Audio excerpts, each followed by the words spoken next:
আলহামদুলিল্লাহ ওয়াসসালাতু ওয়াসসালামু আলা রাসূলিল্লাহ ওয়া আলা আলিহি ওয়া আসহাবিহি ওয়া মান ইহতাদা বিহুদা।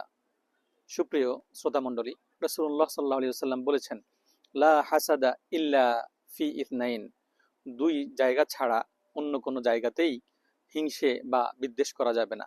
আমরা এখন যেটা করি, একটা মানুষ ভালো চলতেছে, সেটি আমাদের ভালো লাগে না বা আমরা এটা খারাপ চোখে দেখি, এবং একটা মানুষ যখন উপরের দিকে উঠে যায় আল্লাহ রাব্বুল আলামিনের বিশেষ কোনো রহমতের কারণে অথবা তার আমলের কারণে, তখন আমরা এটা নিয়ে সমালোচনা শুরু করি, বলি সে চুরির মাধ্যমে উপরের দিকে উঠতেছে, বা সে ডাকাতির মাধ্যমে, বা তার নামে বিভিন্ন ধরনের আমরা কুৎস রটনা করে তাকে এই ছোট করার জন্য চেষ্টা করি, যেটি মোটেও ঠিক নয়।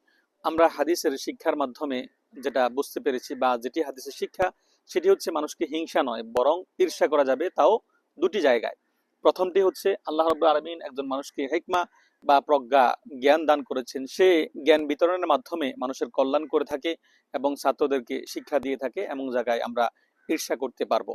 আর দ্বিতীয় হচ্ছে একজন মানুষকে আল্লাহ সম্পদ দিয়েছেন, আল মাল ওয়াল বানুন জিনাতুল হায়াতিদ দুনিয়া, যেমনটা আল্লাহ কোরআনের মধ্যে বলেছেন। এক ভাইকে আল্লাহ রাব্বুল আলামিন অঢেল সম্পদের মালিক বানিয়েছেন, আর সে সম্পদটি আল্লাহ রাব্বুল আলামিনের এই প্রদর্শিত রাস্তায় খরচ করে, মানুষের কল্যাণে খরচ করে।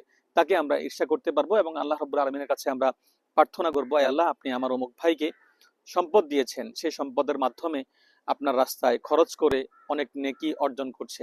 আমিও আপনার কাছে প্রার্থনা করি, আয় আল্লাহ, আপনি আমাকেও সম্পদশালী করুন এবং এর মাধ্যমে ইসলামের বা এই মানুষের কল্যাণে খরচ করার জন্য তৌফিক দান করুন। এভাবে আল্লাহ রাব্বুল আলামিনের রাসূল হাদিসের মধ্যে ইরশাদ করেছেন, হাদিসটি মুসলিমের মধ্যে বর্ণিত রয়েছে, হাদিস নাম্বার 2887 নাম্বার হাদিস। রাসূলুল্লাহ সাল্লাল্লাহু আলাইহি ওয়াসাল্লাম বলেছেন, লা ইয়াজালুন নাসু বিখাইর, ততক্ষণ পর্যন্ত মানুষ কল্যাণের মধ্যে আসতে পারবে না যতক্ষণ না মা লাম ইয়াতাহাসাদু, তার অন্তর থেকে, তার ভেতর থেকে বিদ্বেষ বা হিংসা রয়েছে, সেটিকে কমপ্লিটলি সে রিমুভ না করবে।